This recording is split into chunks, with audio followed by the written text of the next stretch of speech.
particulars that make Omaha different from New York are just incidental. The problem exists because white people think they're better than black people, and they want to oppress us, and they want us to allow ourselves to be oppressed. This is the I agree with you perfectly. This is the basic problem. Then what do you that white talk to me people about? think they're better What's than it that I can others. do? I can't solve the problem. You guys pull the strings that close schools. You guys draw the boundaries that keep our kids restricted to the ghetto. You guys write up the restrictive covenants that keep us out of houses. So it's up to you to talk to your brothers and your sisters and persuade them that they have a responsibility. We've assumed ours for over 400 years, and we're tired of this kind of stuff now. We're not going to suffer patiently anymore. No more turning the other cheek. No more blessing our enemies. No more praying for those who despitefully use us. We're going to show you that we've learned the lessons you've taught us. We've studied your history, and you did not take over this country by singing, "We shall overcome." You did not gain control of the world like you have it now by dealing fairly with a man and keeping your word. You're treaty breakers, you're liars, you're thieves, you rape entire continents and races of people. Then you wonder why these very people don't have any confidence or trust in you. Your religion means nothing. Your law is a farce, and we see it every day. You demonstrated it in Alabama. And I can say you because you're part of the whole system. You profit from it. In fact, you make your living from it.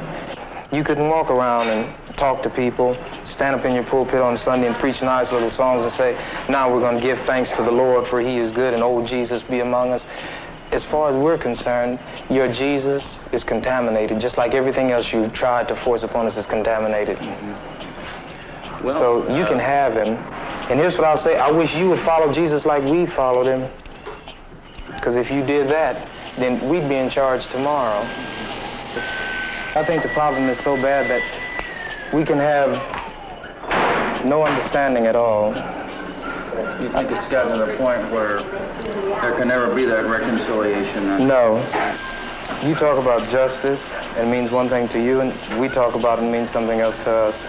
And it'll always be that way. And I'd like you to know I have a terrible feeling against preachers, because I think you guys are the ones who are largely responsible for the problem in the first place. And you can accept it or not any way you choose. And for you, this may be an excursion, you know, across the line. What about the person that wants to listen? I genuinely feel that I want to listen. Well, if you listen and try to do something, you get kicked out of your church. See, that's the way your people are. Well, we do make changes, right? So the changes that have come have been drastic. God bless you, little brother. Come back and see us again sometime. And don't look back in anger. Thanks for taking it so well. He thought we were going to do in here like they do to us. If we went in one of their places, everybody would have jumped out their chairs and got some ropes together and hung one of us. We couldn't even go in one of their places like this.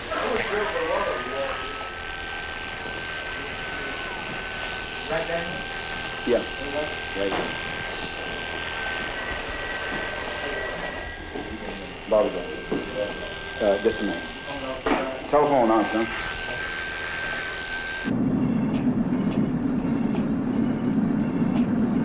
Well, here's where we are. We've confessed our sins.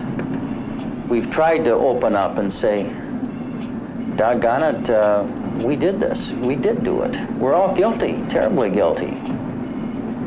But what do we do now? Do we sit around in despair? If we do, then let's all knock ourselves off and get the heck off the earth. Or do we try to live together and work out a better life?